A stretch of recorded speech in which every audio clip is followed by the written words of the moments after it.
Hello সবাইকে, আজকে একটা ছোট্ট মিনি ব্লগে তোমাদের সবাইকে ওয়েলকাম। দেখতেই পাচ্ছ সোয়েটারগুলো, কারণ কি না সানডেতে আমি সোয়েটারগুলো কেচেছিলাম, তো এখনও রোদে আছে, কারণ কি ভালোভাবে মেবি শুকায় না তার জন্য। আর লাস্ট সানডে আমি ইয়েটাও কেচেছিলাম, মানে ধুয়েছিলাম ব্যাগগুলো, ওগুলো রোদে ছিল, তো ওগুলো হয়ে গেছে। তো এখন আমি কম্বলটা দিয়ে দিলাম রোদে। কেন বলো তো, যখন বিয়ের আগে আমি দেখতাম যে মা মানে আমাদের জানলায় বেশ রোদ আসতো, আর মা ওখানে কম্বল, জানলায় যেহেতু অনেকটা স্পেস ছিল, মা কম্বল বালিশ সব কিছু দিত, আর বেশ ভালো লাগতো তখন ইউজ করার সময়। তো আমারও বেশ ভালো লাগে, পুরো কম্বলটা পুরো গরম হয়ে যায়, তারপর আমি এখন গায়ে দিই, বেশ ভালো লাগে। আর অনেক ঠান্ডা পড়েছে, দেখতেই পাচ্ছ, সক্স টক্স পরে নিয়েছি, বিশাল ঠান্ডা এখানে। আর আমি ভাবছি কতক্ষণে এটা মানে গরম হয়ে যাবে। তো এখন আমার হয়ে গেছে প্রায়, আর এখন আমি যাব রাতের ডিনারটা প্রিপেয়ার করতে, কারণ কি অলরেডি আমার সকালে চান করার আগে তো প্রিপেয়ার হয়ে গেছে লাঞ্চ অবধি, বাট ডিনারটা কখন হবে, তো ডিনারটা এখন করব, প্রিপারেশনটা নিয়ে রাখবো, আর আমি মানে রেডি করে রাখবো ডিনারের সবজিটা। কারণ কি লাঞ্চ অবধি আমার হয়ে গেছে, সেটা সকালে উঠেই আমি চান করার আগে আমার সব কমপ্লিট হয়ে যায়, মানে সকাল 8টার মধ্যে আমার হয়ে যায়।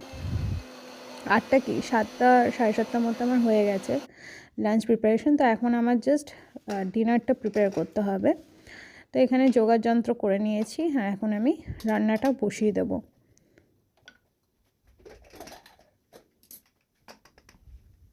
কুঁদরি একটা হয় নর্মাল পেঁয়াজ দিয়ে, আরেকটা হয় পোস্ত দিয়ে। তোমরা কোনটা খাও বা তোমাদের কোনটা পছন্দ বলো। আমি দুভাবেই প্রিপেয়ার করি, আজকে এইভাবে করলাম। তো আমার তো রান্না কমপ্লিট, এখন আমি একটু রেস্ট নেব।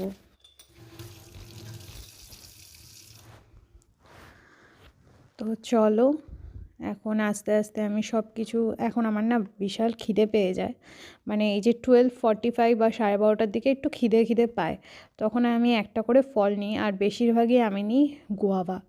আমার বিশাল ভালো লাগে গুয়াভা খেতে, মানে বিশাল বিশাল ভালো লাগে খেতে। আর যে কাকুটার কাছ থেকে আমি গুয়াভাগুলো নিই, বিশাল ভালো দেয়, খুব ভালো লাগে আমার গুয়াভাটা খেতে। আর এটা খুব ভালো, guava is very good for health, মানে খুব ভালো গুয়াভা, খুব মানে এর মধ্যে ফাইবার আছে, ইটস ভেরি গুড।